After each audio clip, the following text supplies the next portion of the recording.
y que fue lo que luego entendí, pues las becas ahí están. Si no la tomas tú, la va a tomar alguien más. Y en muchas Claro. ocasiones, preparar un proyecto con el rigor necesario para poder aplicar una beca aplicar y que te la acepten y hacerla y terminarla, trae un montón de aprendizaje. Entonces no es nada más, si a alguien le hace ruido lo de que es que nomás es para estar cobrando, lo pudiera ver como de que, bueno, es un mecanismo para yo voy a aprender un montón de cosas. Hola, bienvenidos a Color Me Crazy, otro episodio con ustedes. Y bueno, yo soy Akai, una artista multidisciplinaria. Y hoy tenemos el honor de entrevistar a David Garza. David es un artista visual originario de Monterrey, cuya obra se ha expuesto en México, Estados Unidos, China y otros países. Es un artista autodidacta y multidisciplinario. Y bueno, David explora temas como la memoria, el cambio y la vulnerabilidad.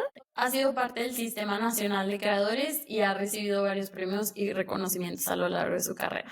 ¿Cómo estás, David? Bienvenido al podcast. Hola, ¿qué tal, Akai? Muy bien, muy contento aquí de estar un rato contigo para platicar. Sí, claro. Oye, y cuéntanos cómo empezó tu trayectoria como artista. Me mencionabas que, bueno, tú eres un artista autodidacta y cómo fue como esta transformación de, ok, ya, quiero ser como que artista full time. Sí, fíjate que, bueno, es ahí un proceso curioso, porque mi papá era pintor, entonces yo siempre estuve muy cercano a la pintura, al arte, a las exposiciones. Yo tengo memorias muy tempranas de la niñez acompañando a mi papá a exposiciones, este, y él platicándome sobre lo que veíamos, ¿no? Sobre qué le gustaba, qué no le gustaba, fíjate esto, etcétera. Creo que Ujú. no como una manera de darme lecciones, sino nada más para compartir, ¿no? Entonces, para mí el arte, como la vida del estudio, todo eso siempre fue como algo muy natural que ahí estaba.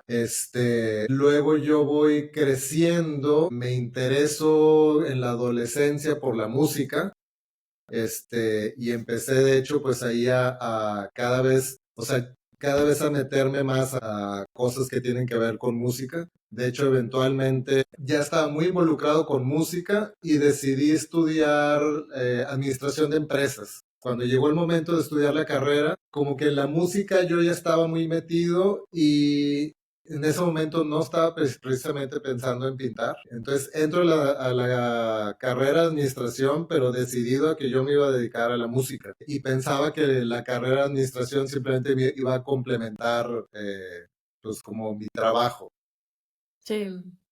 Yo creo que como a mediados de la carrera empecé a ir al estudio de mi papá a pintar, así como de fin de semana, como que me empezó a regresar, porque siempre me había interesado también dibujar y así, pero lo hacía muy esporádicamente y fue como a mediados de la carrera que empecé a ir a pintar y entonces pintaba, tocaba y estudiaba la carrera.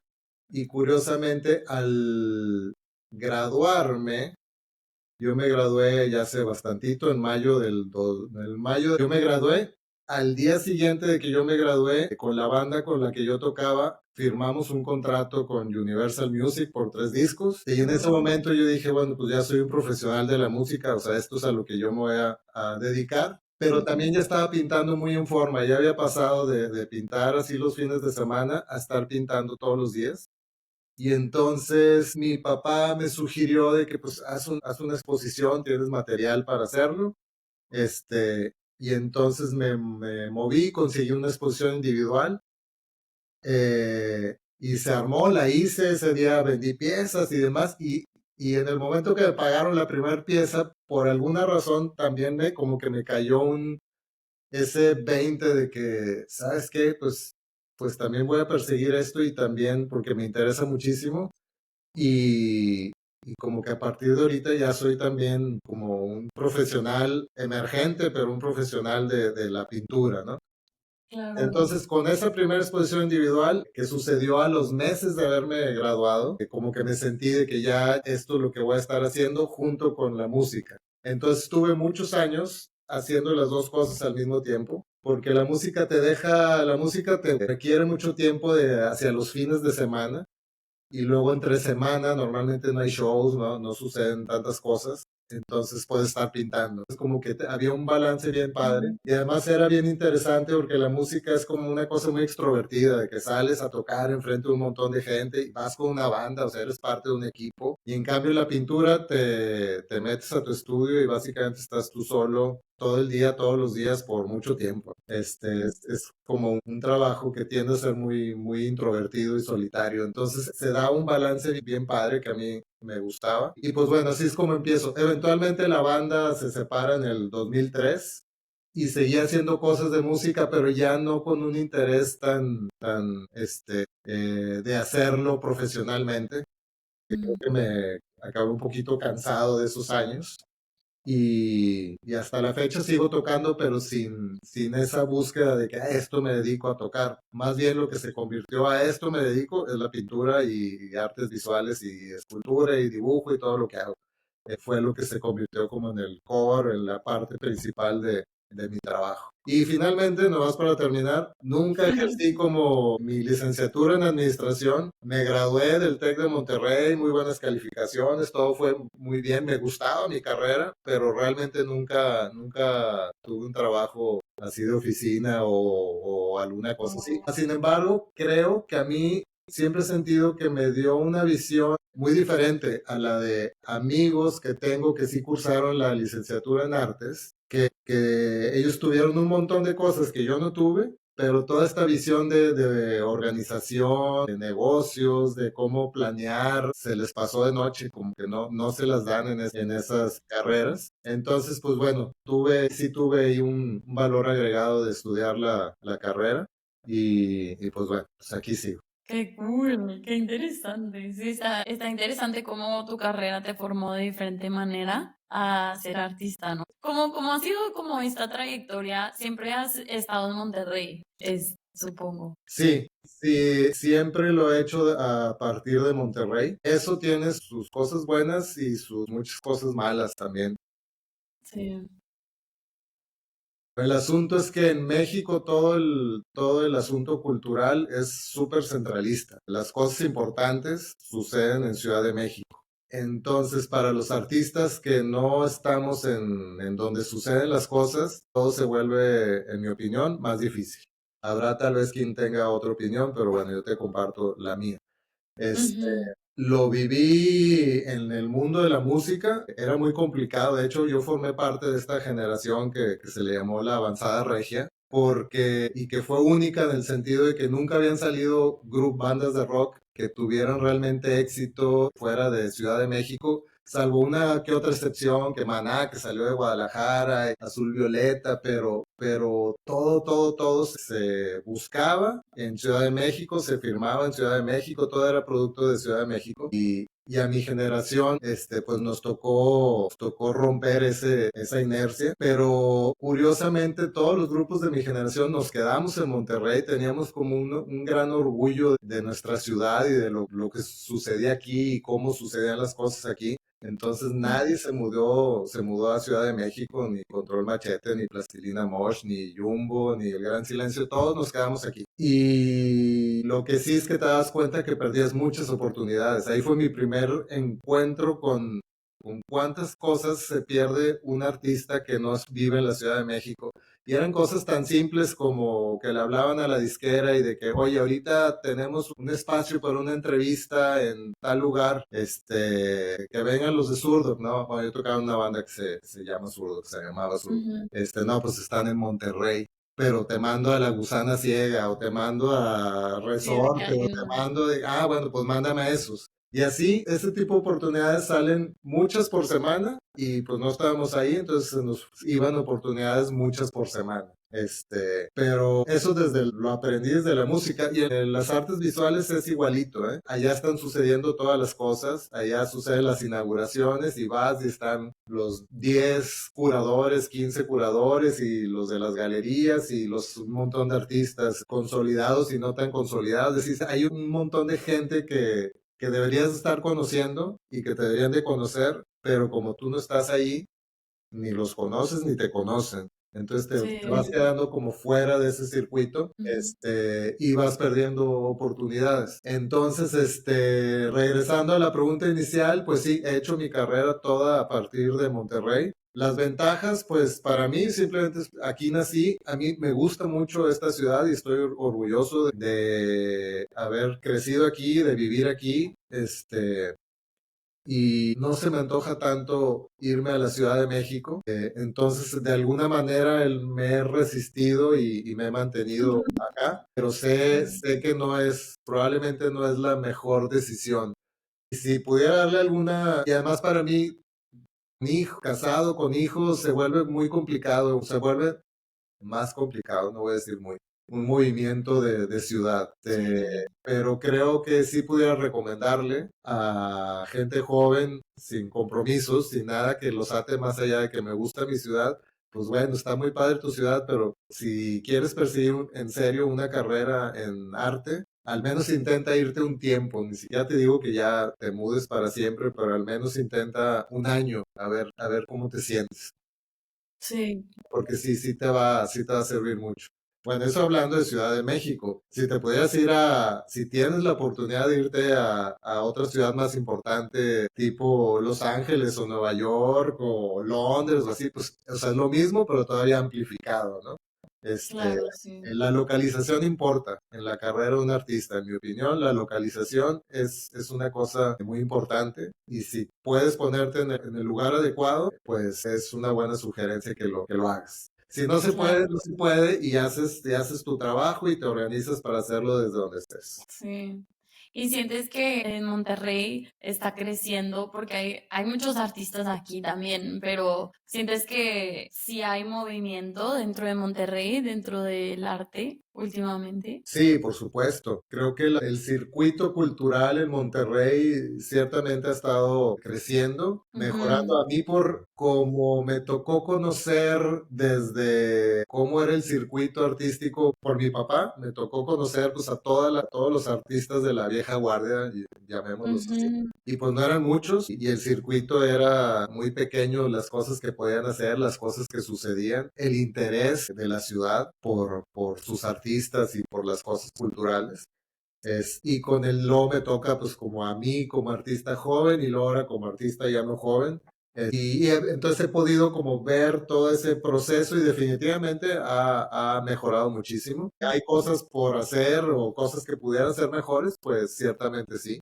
Estaría Sí, padre que hubiera más galerías, estuviera padre más acceso a eventos importantes. Hay muchas cosas que se pueden hacer. Estaría claro. padre que hubiera aquí un montón de curadores que estuvieran de planta viviendo y trabajando aquí, que no hay tantos.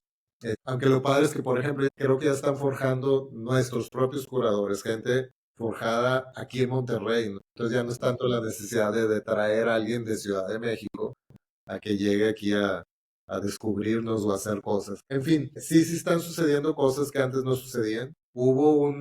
Hace unos años empezó toda esta cosa de los espacios emergentes, de los espacios que empezaron a aparecer. Y con la pandemia la gran mayoría murió, pero creo que ahorita se está empezando a retomar. En fin, todas esas Claro. cosas no sucedían antes. Antes dependías mucho de la institución y de dos, tres galerías y ahora ya suceden muchas cosas fuera de esos dos ámbitos. Sí, siento que también, bueno, hablando un poco en comparación con la Ciudad de México y Monterrey, siento que, por ejemplo, no sé si yo acá me voy a Ciudad de México, soy una de que en un millón de artistas, ¿sabes? Y siento que en Monterrey es fácil, como que ya conoces a toda la comunidad y somos pocos, entre comillas, y tal vez es más fácil como que hacer ruido, hacer más ruido en Monterrey. Ujú. No sé, de que, no sé, o sea, tal vez es más fácil como que darte a conocer, pero sí tienes razón, como que las conexiones como grandes y las galerías grandes y como dijiste, de que los contratos grandes están en Ciudad de México, de que muchas cosas están pasando. Pero Pues sí, es justo esa balanza porque es muy intimidante, tal como dices, de que me voy a ir allá a hacer uno en un millón, no conozco a nadie, nadie me conoce y en mm, cambio aquí yo ya tengo mis redes, yo ya estoy como, sí, eso sí, tiene como, Pros y cons. Ese es el reto, ¿no? Porque ciertamente es Sí, intimidante. O yo insisto que si se puede, vale la pena intentarlo. Si de plano, sí, ahora, hay gente que dice, a mí, yo no quiero, a mí no me gusta, no lo quiero, y pues, y es súper válido también, y como te digo, creo que finalmente siempre se puede de alguna manera armar una carrera, desde donde tú estés. claro. Entonces, de que se puede y que es válido, se puede. Si pudieras hacer lo otro y aunque te intimide intentarlo, creo que también es muy buena idea. Entonces, hay muchos caminos Sí. para llegar. Sí, como no hay una receta perfecta, ¿no? Como para Sí. ser artista, siento, sí. Qué interesante. Y bueno, hablando un poco sobre tu proceso creativo y las temáticas que utilizas en tu obra, no sé, hablas sobre la memoria y el cambio. Ujú.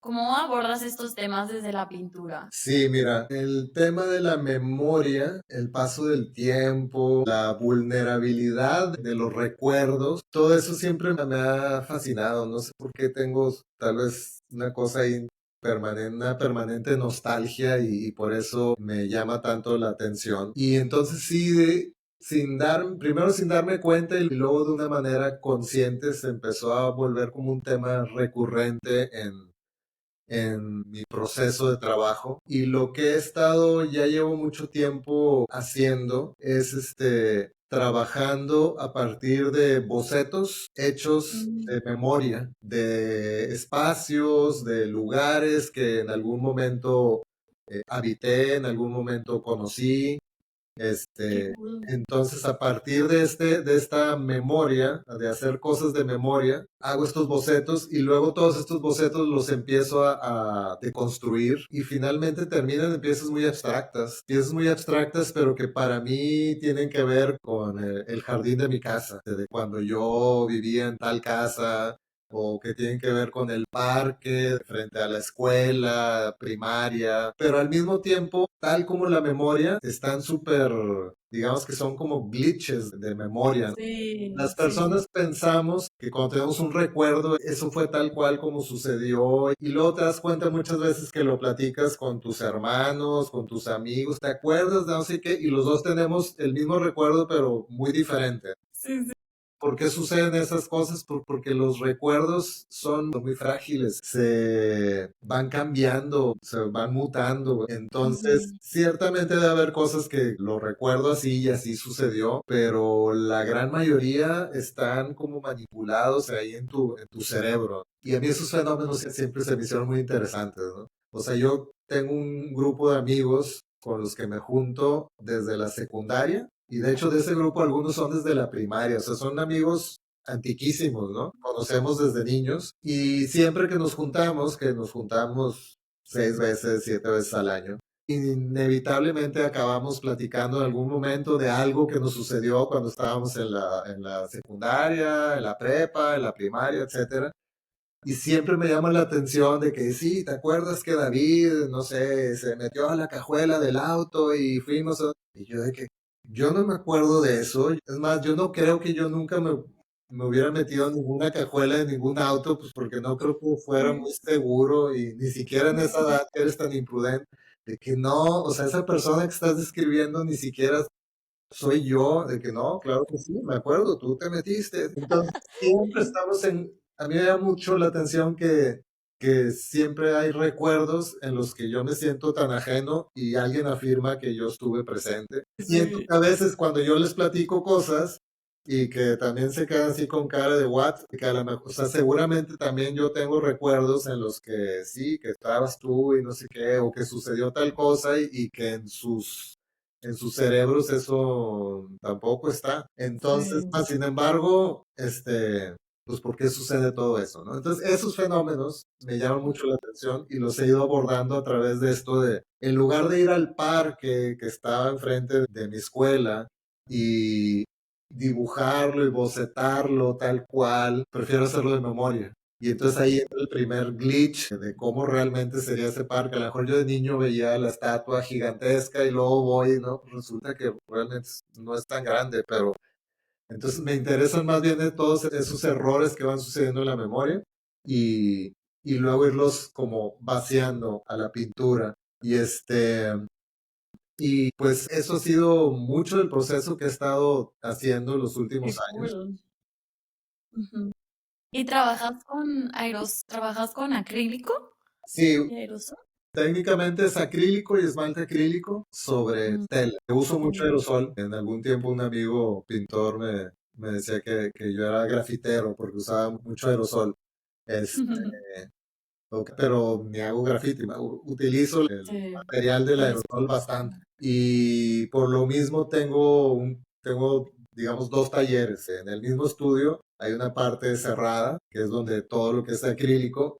Luego hay un patio y luego hay otro taller que le llamo el taller abierto, que digamos que es como levanto unas puertas de metal, entonces queda abierto al patio. Ese es, digamos, un espacio nada más que solamente está techado y entonces ahí es donde Claro, echo todos los ice y no me sí, ahogo. Porque si haces eso dentro de un cuarto, te sí, acabas ahí no. ahogando, envenenando y todo lleno de polvo y demás. Entonces, sí, uso mucho los sprays. Qué interesante. Y me acuerdo, bueno, fui a una de tus exposiciones, creo que fue, ay, no, no sé, no me acuerdo, no recuerdo bien qué exposición fue. Eran unas piezas como de acrílicos, como Ujú. en 3D.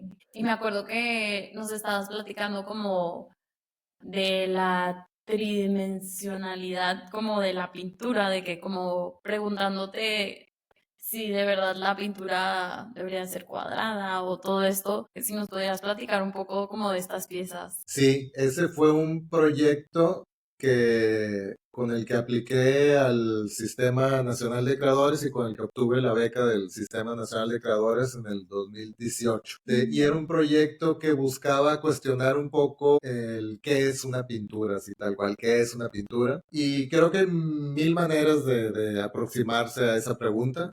Y en este caso, en mi proyecto en personal, mi manera de abordarlo era en cuestionando tres de los paradigmas clásicos de la pintura, que el primero ujú, que seleccioné fue el del formato, de que por qué una pintura tiene que ser cuadrada o rectangular, a veces redonda, pero no, como que no hay tantos formatos, ¿no? O hay unos formatos como los de toda la vida. Entonces, ¿por qué tendría que ser así una pintura y por qué no pudiera ser una forma súper irregular? Lo otro ujú, que quería cuestionar era el formato. Ay, me agarraste en curva. El otro era, bueno, la cualidad bidimensional de la pintura. ¿Por qué la pintura tenía que ser 2D y por qué no pudiera mm, ser como en 3D? O sea, ¿por qué no pudiera salirse de este campo de plano, ¿no? Del 2D, de la bidimensionalidad. Y la otra era cuestionar el soporte. ¿Por qué usualmente la pintura es sobre tela o a veces sobre madera? Pero pues hay miles de soportes posibles, ¿no?, para pintar. Entonces, para resolver esos tres cuestionamientos de la bidimensionalidad, del soporte y el formato, lo que hice fue, empecé a hacer a partir de de lo que te platicaba hace rato, de estos bocetos hechos de memoria que luego iba deconstruyendo. Entonces iba sacando formas, este, que armaba estas formas, las traducía a vectores y las mandaba a cortar en láser. Mandaba a cortar láminas de acrílico transparente con láser con todas estas formas. Entonces ya tenía todas estas formas irregulares que luego las iba yo pintando y luego finalmente las iba ensamblando. Digo, si lo vemos de lado, eran ensambles de que una lámina de acrílico, otra y todo estaba amarrado con ahí unos soportes de un sistema ahí de tuercas y tornillos. Al final quedaba como esta pieza de un formato irregular sobre un soporte particular, que en este caso era láminas de acrílico transparente, y terminaba siendo como una especie de construcción pictórica. sí. Lo que a mí me gustó mucho de ese proyecto, o me gustaba del proyecto, estas piezas iban a pared, tal cual, como si fuera una pintura, pero que llegaba gente y entonces yo les platicaba de estas pinturas y me decían, no, no, no, espérate, pero es que eso no es una pintura. Y eso me encantaba porque esa era justo la idea del proyecto, ¿no? Cuestionar qué es una pintura. ¿Por qué crees que no es una pintura? No, pues es que está la forma rara y es que son como uno sobre otra y entonces entonces todo eso que crear esos cuestionamientos de que si es una pintura o no y por qué era como la parte central del proyecto y me gustaba mucho justo cuando me lo cuestionaban. Y entonces fue un proyecto que estuvo muy padre. Lo estuve haciendo del 2018 al 21. Y cada vez en cuando expongo por aquí y por acá piezas que han salido del proyecto. Entonces esa es más o menos la explicación. Sí, qué Y al increíble. final quedaban como estos espacios, mutantes, como estos, no, más bien, no espacios, perdón, como estos paisajes mutantes, igual con la misma idea que te decía de que yo los veía y recuerdo que esta pieza viene de tal parque o viene de tal jardín o viene de tal habitación, etcétera. Entonces para mí tenían esos guiños a espacios que yo conozco y estos guiños a cómo la memoria se va deconstruyendo, pero al mismo tiempo con la idea de cuestionar qué es una pintura. Entonces se juntaba como todo en un solo proyecto. Sí, qué interesante, qué cool. Está muy, muy interesante como saber como el detrás de las piezas, porque siento que a veces le da mucho más sabor, bueno, Ujú. siempre le da mucho más sabor a la obra, pero sí, ¿y qué has aprendido como en estas experiencias exponiendo fuera de México, como ¿en dónde? ¿En Panamá? Sí, he estado fuera de México, ha sido Panamá, en Argelia, en China, o en China, más bien en Hong Kong, sí, Ujú. Panamá, Argelia, en Estados Unidos. En fin, de todas estas experiencias, pues ¿Cómo siempre fue bien que padre. llegaste ahí? O sea, de que, ¿cómo un artista llega ahí? Pues tiene que ver con irte conectando, es como y ser, mira, y esto se conecta a lo que te decía al principio, de que si estás, por ejemplo, en Ciudad de México, tienes acceso a un montón de personas y vas creando tu red y esas redes, en muchas ocasiones se ayudan entre sí. Ujú. Y aquí en Monterrey, pues tu red es un poco más pequeña, no hay tantos, ¿no? Pero finalmente es tu red. Todas las exposiciones que he tenido fuera de México ha sido por algún contacto de algún amigo mío, artista, que oye, yo expuse en esta galería en Panamá y todo salió súper bien, ¿te gustaría que les comparta tu portafolio? De que, pues sí, estaría súper padre, y así van saliendo las cosas. O otra amiga pintora de que yo estuve en Hong Kong en tal exposición, igual, ¿te gustaría que les compartas? Y les interesa y se arma.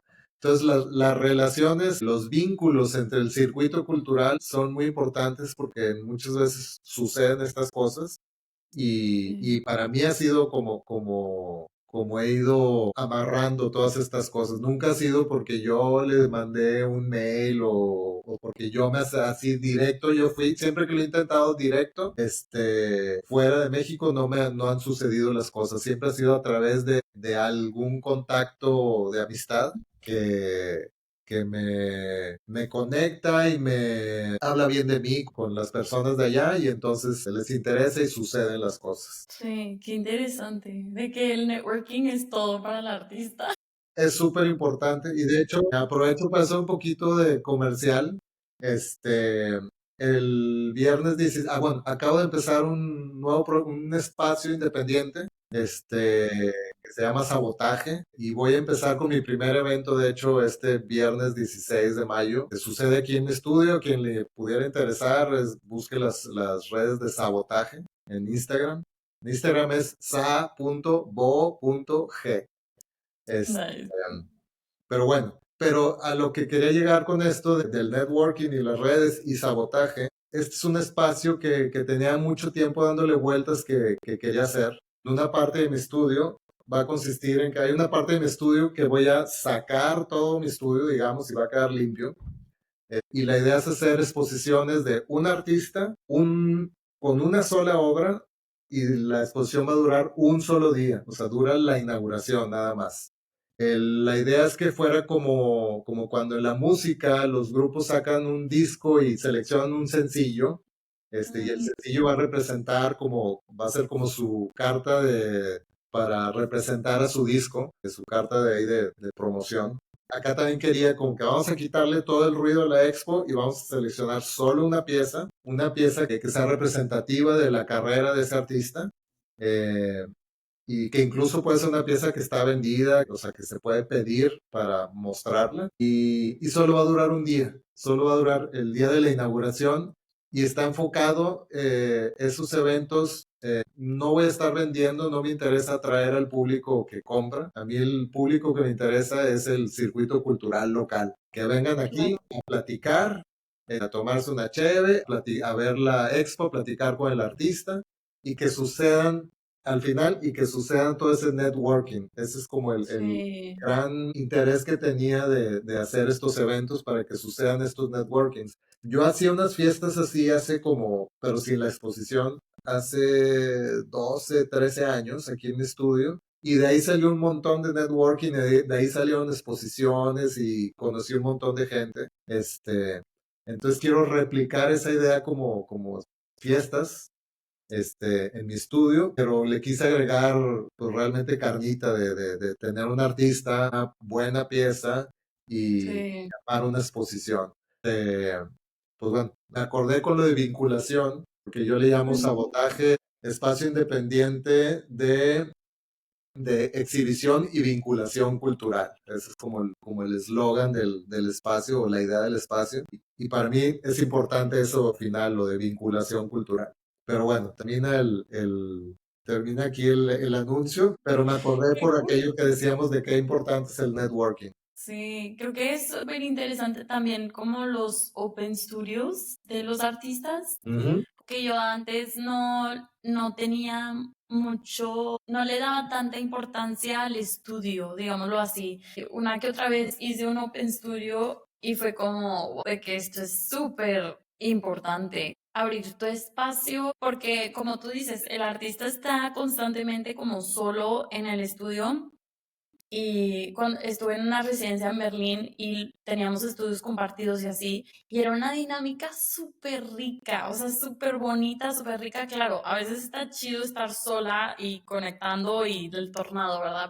Pero a veces está muy bonito como, oye, ¿qué opinas de esto? Oye, ¿cómo le puedo hacer? ¿Qué material utilizo? Entonces, como la perspectiva de otro artista o de alguien que ni siquiera es artista y que va a tu estudio, o sea, me acuerdo el semestre pasado hice un Open Studio y una amiga, o sea, yo estaba dándole vueltas a un material que quería utilizar, pero no sabía cómo o no sabía qué tipo de material. En 3 segundos me lo dijo y yo de que, wow, de que tengo que hacer más Open Studios, como que te abre mucho como tu mundo y lo enriquece mucho más también, siento. Sí, Pero es que está muy cool que vas a hacer lo de sabotaje. Es qué padre que se hagan como estos espacios como de diálogo y espacios en donde los artistas se pueden reunir y platicar, ¿no? De hecho, estaba hablando con una artista de aquí también de Monterrey y me dijo, yo siento que en Monterrey yo me siento muy, como que mi carrera profesional como artista ha sido como muy solitaria, y y estábamos como diciendo, deberíamos de planear como cenas, como miércolitos de que de artistas, o sea, sabes, como que estas conexiones, como tú dices, o sea, cuando a veces vamos a exposiciones, pero no alcanzas a hablar con la gente o así, pero está interesante como que estos vínculos, ya sea con otros artistas o creadores en general, pero sí. sí, sí, como de lo que mencionas, pues sí, abrir el estudio, pues es una estrategia súper padre, para que mucha gente te conozca, para que conozca un poco más allá para que el proceso, para el público siempre es muy interesante conocer el proceso. A veces pueden sentirse un poco alejados del producto, pero ya cuando conocen el proceso, ya se crea como una familiaridad y ya entienden más de la propuesta o de las ideas del artista. Entonces el Ujú. Open Studio es súper padre. También, tal cual como mencionas, siempre pueden suceder retroalimentación muy interesante, desde el que sabe mucho hasta el que no sabe nada y te dice Sí. algo y a mí me gusta mucho cuando gente que no es especialista en el tema me hace comentarios sobre la obra. Hay gente que no soporta eso, y que tú no sabes nada de esto, ¿por qué me andas diciendo? Pero a mí me encanta, porque creo que si te pones atento, me ha tocado muy buenas observaciones de gente que por lo mismo que no está envuelto y que no es un especialista, tiene como una mirada más fresca. Sí. Y pues sí, el asunto creo yo que es importante para los artistas estar viendo exposiciones mucho, no solo para ver la exposición, sino para crear estos vínculos, conocer gente, platicar, eso, porque insisto, ahí suceden, en esos vínculos suceden muchas oportunidades y se dan muchas oportunidades, y el que no está ahí se olvida y queda flotando, en la nada, ¿no? Entonces hay que estar ahí. Mientras más se pueda, mejor. Yo lo veo como que si eres un profesional, lo tienes que ver como parte de tu trabajo, asistir a los eventos culturales. Y pues ya, tal cual, sí, muy importante. Qué chido, sí, súper interesante todo eso. Algo te iba a preguntar, ¿cómo ha influenciado en tu carrera profesional como esto de las becas dentro del mundo del arte? Siento que hay muchos artistas jóvenes que tal vez no saben de estas becas o cómo ha sido como esta dinámica de producir, porque sé que hay becas como el FONCA, ¿el FONCA? Sí, como el FONCA que no sé, presentas un proyecto y luego te becan como por un año y haces el proyecto y produces obra. Bueno, ya que has tenido estas becas, ¿sí nos puedes platicar un poco a las personas que no saben cómo este tipo de becas, cómo funcionan? Pues suceden diferentes, hay un montón de apoyos diferentes. Yo, en mi opinión, yo en algún tiempo fui muy anti-becas, muy al principio de mi carrera, Wow. que yo decía, no, no, no, como que si tu carrera tiene que depender de una beca, pues entonces estás haciendo algo mal, ¿no? Como que tienes Ujú. que sobrevivir, encontrar la manera de hacer una carrera sin necesidad de estar colgado de algo. Y era como esta postura ya más de jovencito rebelde, yo creo, ¿no? Digo, ahorita lo digo así, de jovencito rebelde, porque eventualmente, aunque hay un dejo de verdad en eso, pues sí, no hay que hacer una carrera dependiendo de las becas, y que si no tengo beca no tengo ingresos y no tengo entonces, sí hay ahí una verdad, más sin embargo, yo le agregaría, y que fue lo que luego entendí, pues las becas ahí están. Si no la tomas tú, la va a tomar alguien más. Y en muchas Claro. ocasiones, preparar un proyecto con el rigor necesario para poder aplicar una beca y poderlo ir, sacar a tiempo y poderlo justificar y poder tener reuniones tal vez con algún tutor o entregar reportes y que te los aprueben y, o sea, todo ese rigor que lleva el hacer una beca, aplicar y que te la acepten y hacerla y terminarla, trae un montón de aprendizaje. Entonces no es nada más, si a alguien le hace ruido lo de que es que nomás es para estar cobrando, lo pudiera ver como de que, bueno, es un mecanismo para yo voy a aprender un montón de cosas. Que si no hay una beca de por medio diciéndome tienes este deadline y tiene que cumplir esto y tiene que ser así y así y así, tal vez tú solo nunca te exigirías cumplir con esas cosas. Entonces, sí, mi visión cambió con el tiempo de que en las becas hay aprendizaje, aparte de que pudiera estar la cantidad económica que puedas recibir. Creo que lo principal es que hay un montón de aprendizaje y que ahí están. Y que si tú no la agarras, alguien más va a agarrar ese aprendizaje y ese dinero. Entonces, por un lado, y por otro lado, pues las becas le dan, algunas becas legitimizan la carrera de un artista, es decir, tener tal o cual y cual beca en tu currículum le dan una formalidad de que, bueno, esta persona es un artista serio, es un artista que cumple con ciertos requisitos. Pensando en el Sistema Nacional de Creadores, aplican cientos y bueno, yo que he aplicado a pintura, no sé exactamente cuántos, pero fácilmente aplicarán 600 pintores de todo México o más, no tengo los números, Sí. estoy inventando, pero son Sí. cientos y, y a esa beca aplica gente muy pesada, o sea, porque desde el que está empezando, que apenas cumple con los requisitos, hasta gente que tiene muchísimos años y que está muy pesada, porque es una buena beca por 3 años. Entonces, pasar ese, y pasa a través del filtro de 3 jurados especialistas. Y entonces, el hecho de que pasé todo esto y me dieron la beca, en tu currículum se ve bien, como de que, bueno, esta persona ya ha pasado un montón de filtros de calidad, digamos, ¿no? Entonces, si lo ves desde el lado de la legitimización, si lo ves por el lado del aprendizaje y que además te va a llegar un dinero para realizar un proyecto, cuando aterrizas todo eso dices, no, pues ¿qué hice todos estos años sin aplicar a estas becas? ¿No? Me perdí un montón de aprendizaje y cosas. Entonces sí, yo Ujú. creo que hay que hacerlo. Empezando así las dos más inmediatas, que es la del PECDA Nuevo León, y que es para, bueno, la gente de Nuevo León y son becas de un año para un proyecto de un solo año. O en el caso si eres menor de 35 años, está la del FONCA, la beca de jóvenes creadores. Y si eres mayor Mm, de 35, está la del Sistema Nacional de Creadores para gente de 35 y más. Y aparte hay más cosas. O con esas dos, ya por ahí pueden estar empezando a echarse un clavado, a investigar cuándo son, cómo funcionan las convocatorias y aplicar. sí. Porque sí es buena idea. De hecho, justo acabo de aplicar a la de jóvenes. ¿Ok? Ahorita está abierta, sí. Justo acabo de aplicar y yo. Ojalá. Pues sí, pues ojalá. Traigo ahí una propuesta chida. Qué interesante. Sí, siento que Y quisiera agregar una cosa más acá como consejo. Las más de las veces no te la vas a ganar. O sea, más de las veces tú aplicas y no sucede. Y aplicas y no sucede. Y lo comento, pero hay que ser constantes. Lo comento porque sí, yo tengo amigos de que aplicaron un par de veces o 3 veces y no, de que no, ya no aplico eso. O sea, de que, ¿para qué? Pero el asunto es que tienes que seguir aplicando. Yo cuando me gané el sistema fue a la quinta ocasión que apliqué, si no mal creo. Cuarta, quinta, o sea, y seguramente habrá gente que se la ganó a la 10 y seguramente hay gente que se la ganó a la primera. La reflexión es que la única manera de ganársela es aplicando. Y que sí sí. tengas en mente de que las más de las veces no te va a tocar, porque sí es un poco, sí es como una gran lotería.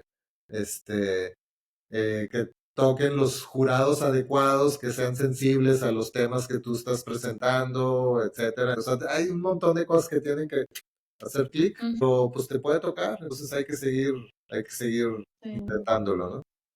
Sí, como dicen, o sea, el no ya lo tienes, ¿no? O sea, Ujú. el no ya lo tienes, entonces, ¿por qué no intentarlo? Sí, qué interesante. Ay, algo más te iba a preguntar. Lo de la exposición de Querétaro. Las Esa exposición, ¿tuviste una exposición allá? Si ¿qué fue?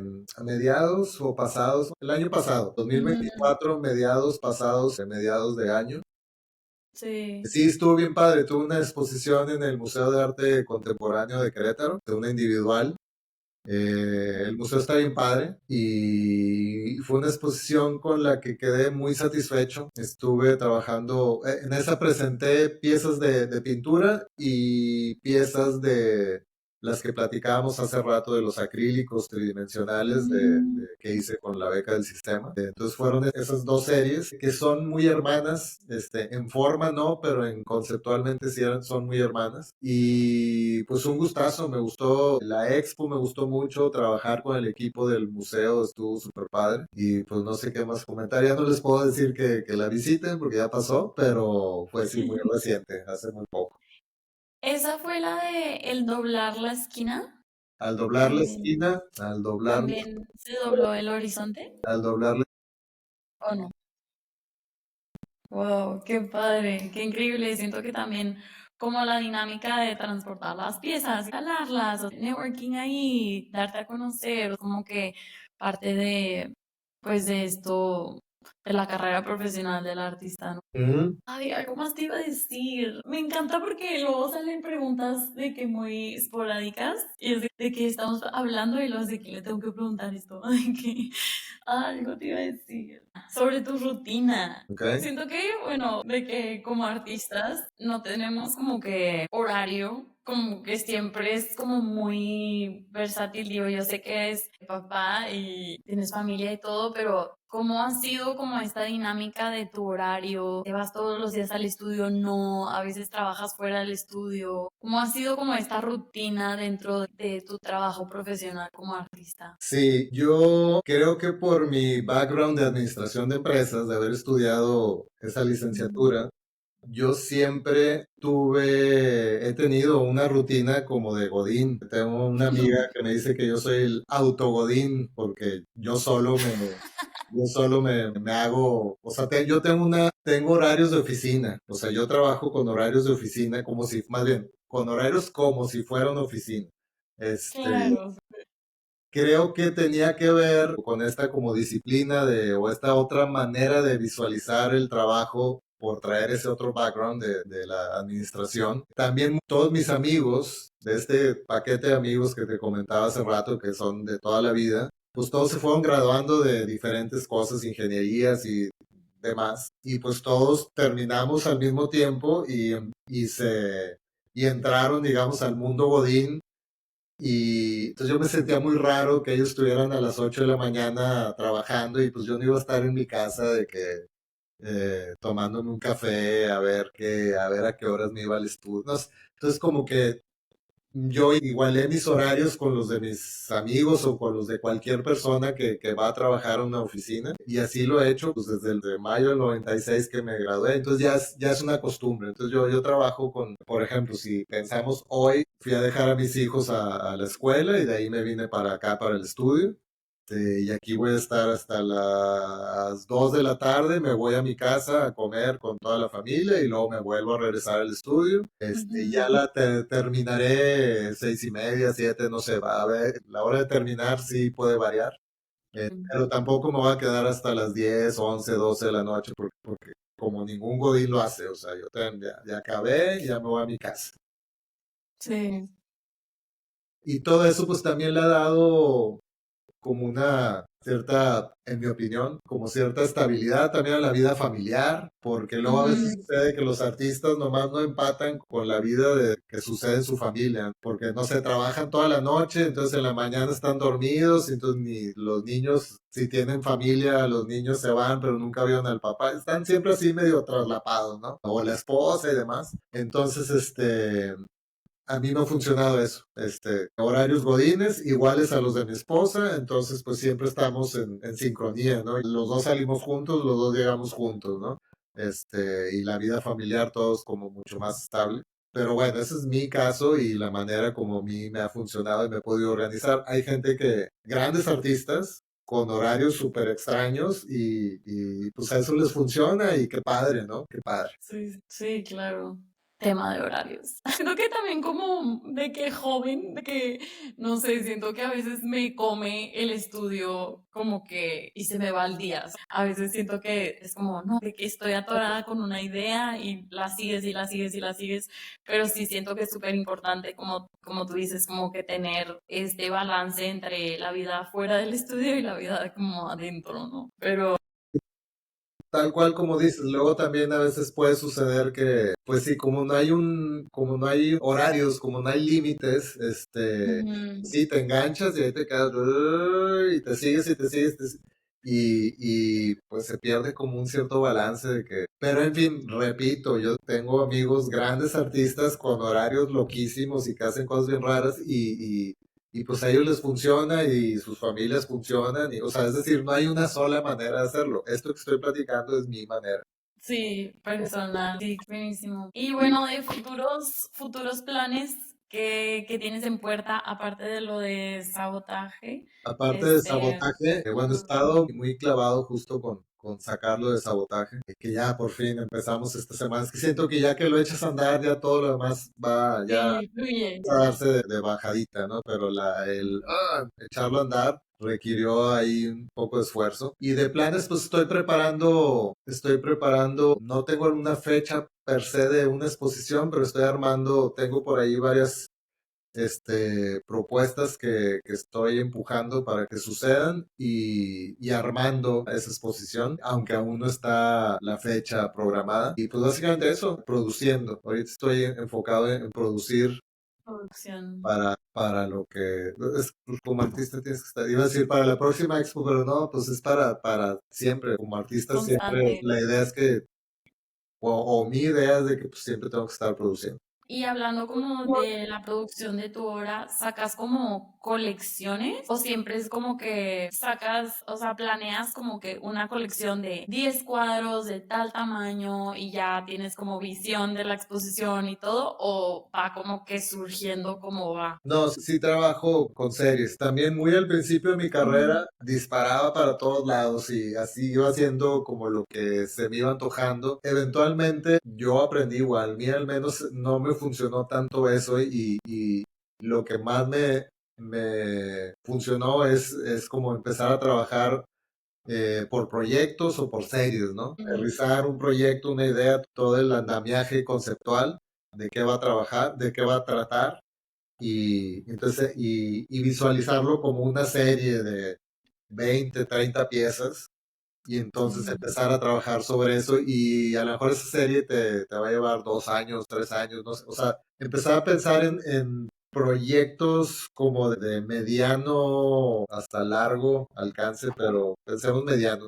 Y en series, ¿no? Que pudieran todo estar conectado bajo un mismo andamiaje conceptual. Porque si en algún sí, momento hacía una pieza de por aquí, luego otra pieza por acá, luego otra pieza por acá, y era muy divertido. Pero luego, por ejemplo, llegaba esta cosa de presenta un portafolio como parte de lo que de la beca que vas a pedir, y pues tu portafolio estaba todo disparado para todos lados, y llegaba un jurado que decía, bueno, pues este tipo, este, como que no entiendo bien qué hace, ¿no? Muchas veces los sí, jurados esperan como tener una una cosa como línea que, mucho más sí, aterrizada y definida y en el paso del tiempo. O salía a la exposición y de que pues sí, pero tengo un montón de obra que hice, pero también muy disparada para todos lados. Entonces, eventualmente, lo que más me funcionó fue pensar en términos de proyectos y en términos de series. Y ya la serie puede ir, o sea, no sé, decía lo de los formatos o así, pues los formatos pueden ir variando así, pero todo dentro de la serie. Aunque bueno, yo en lo sí, particular sí, en formatos en pintura, no manejo, o sea, hay unos cuantos formatos que son como mis preferidos, medidas y formatos.